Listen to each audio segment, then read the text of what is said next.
Hello students, in my last session I had discussed about the appointment procedure of auditors, their rights and duties.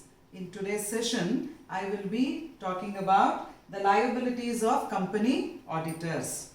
Company auditors are treated as pillars of corporate governance in a corporate setup.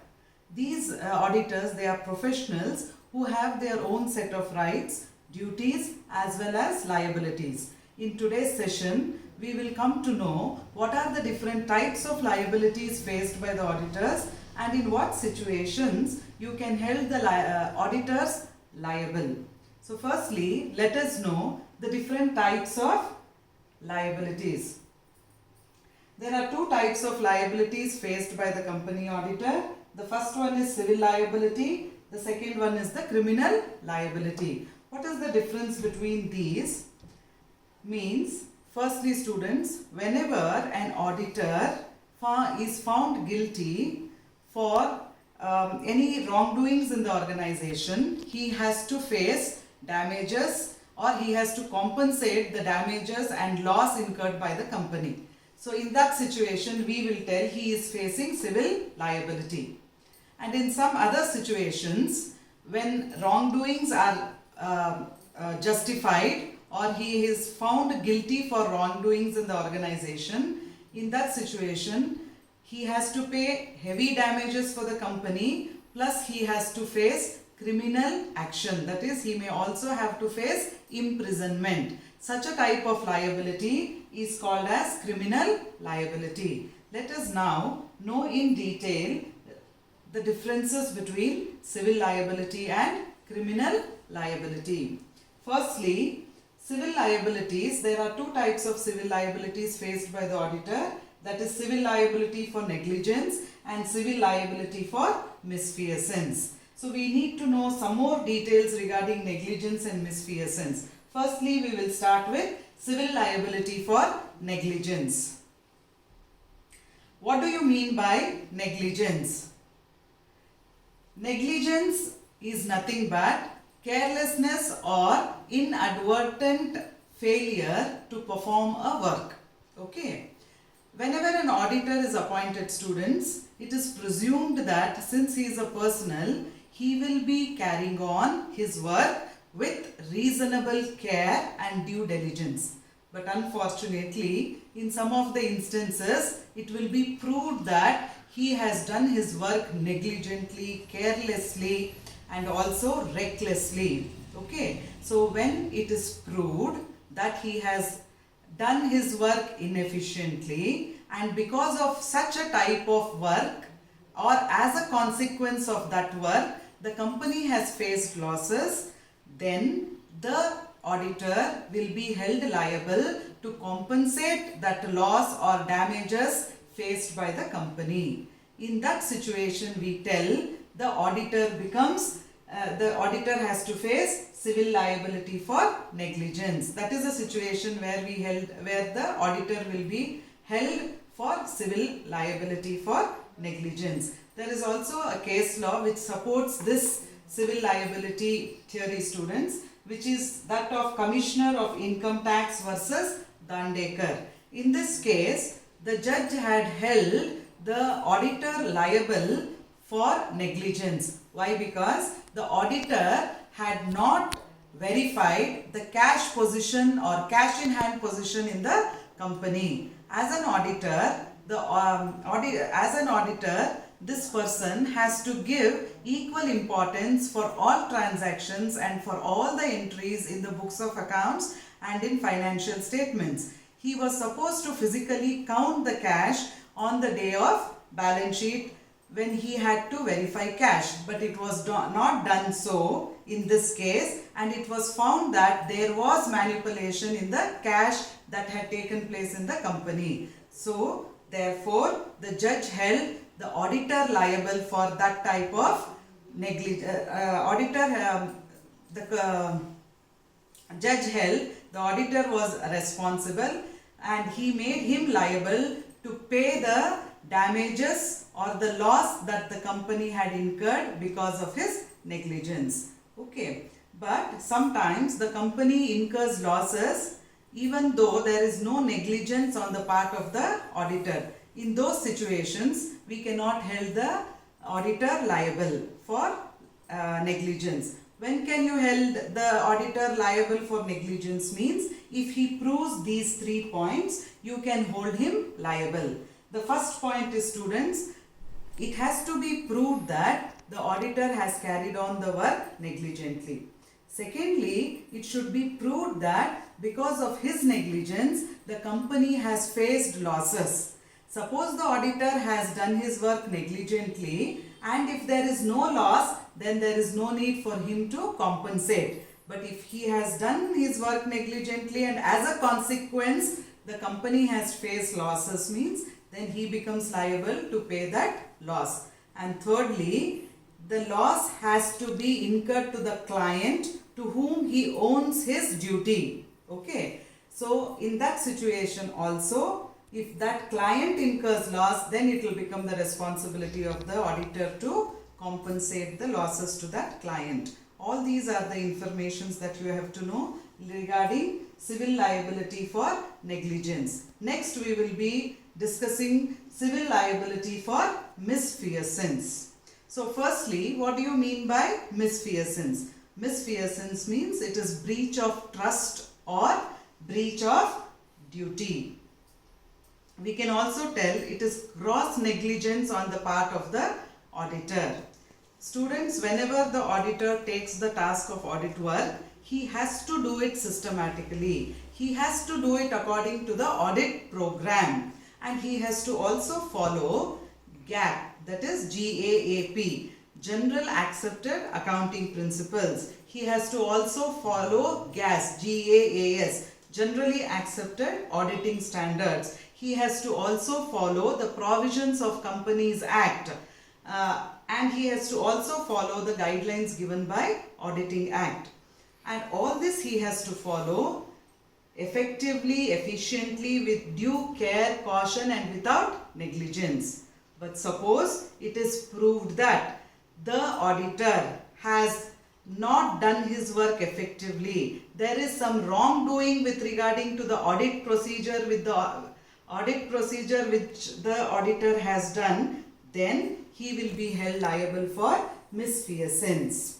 There is a famous case of Kingston cotton mill workers case, students. In that case, that case has given certain features which we can treat as guidelines for auditing work to be done in the organization. That case tells that an auditor has to work as a watchdog and not as a bloodhound. That means the auditor should not work as a detective or should not work with an suspicion eye, but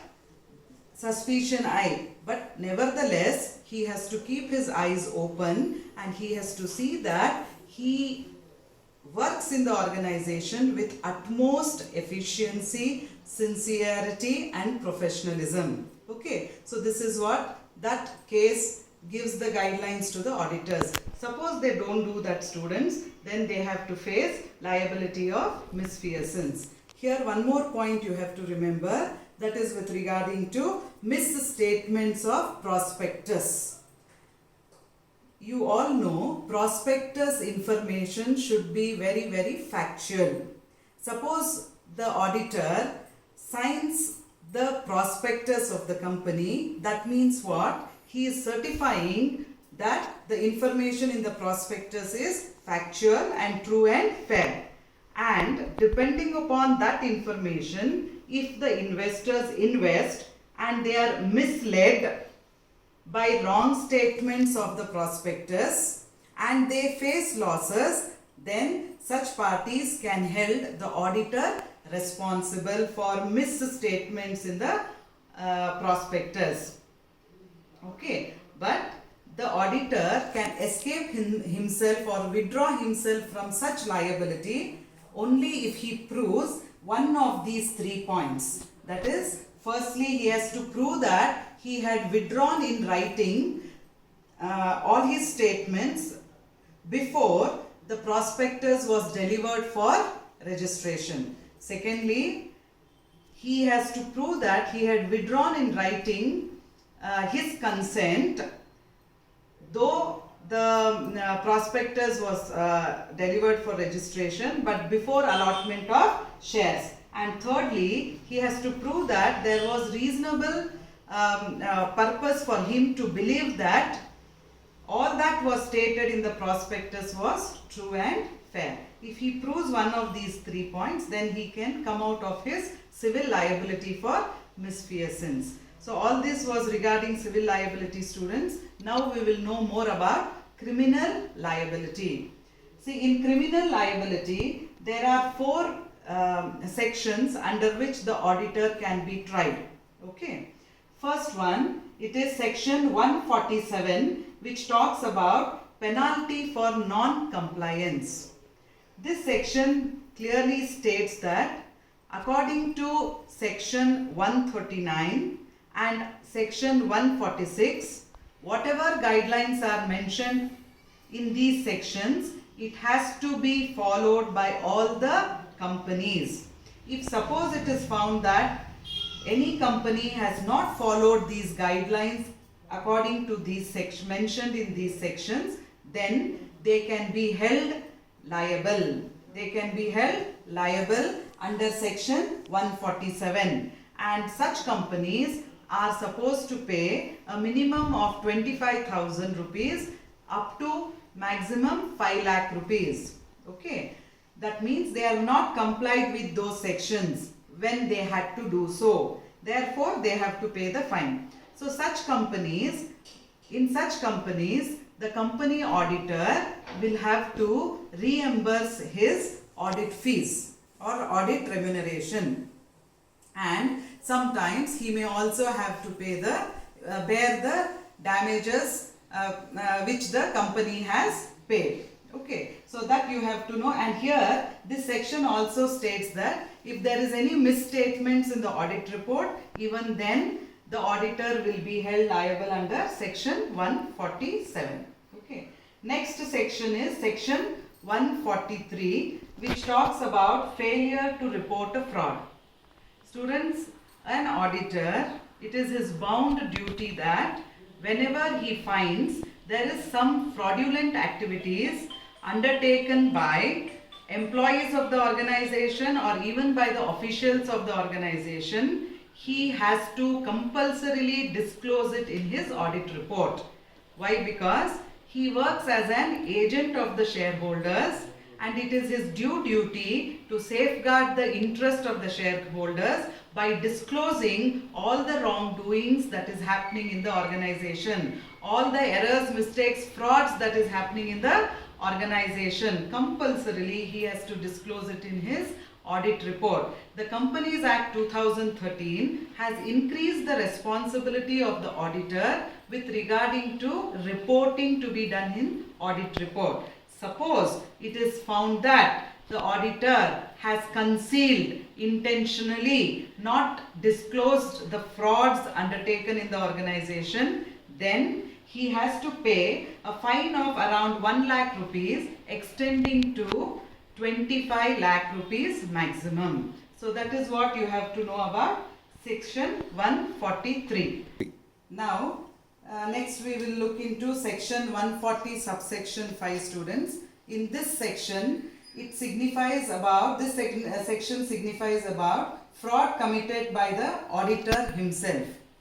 This section very clearly tells that if an auditor involves himself directly or indirectly in any fraudulent activities that takes place in an organization, then he will have to be held guilty under section 140 subsection 5.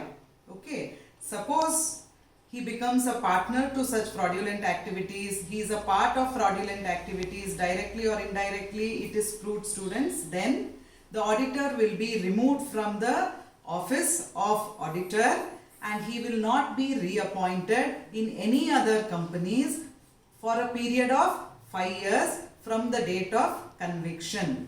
Not only that, if he is proved guilty, then he will also be attracted towards section 144, which tells that depending upon his involvement in the act, he will also have to face a minimum imprisonment of 6 months which may extend up to 10 years also. Okay, so this is all about section 140 subsection 5. Next we have got section 245, which talks about through class action.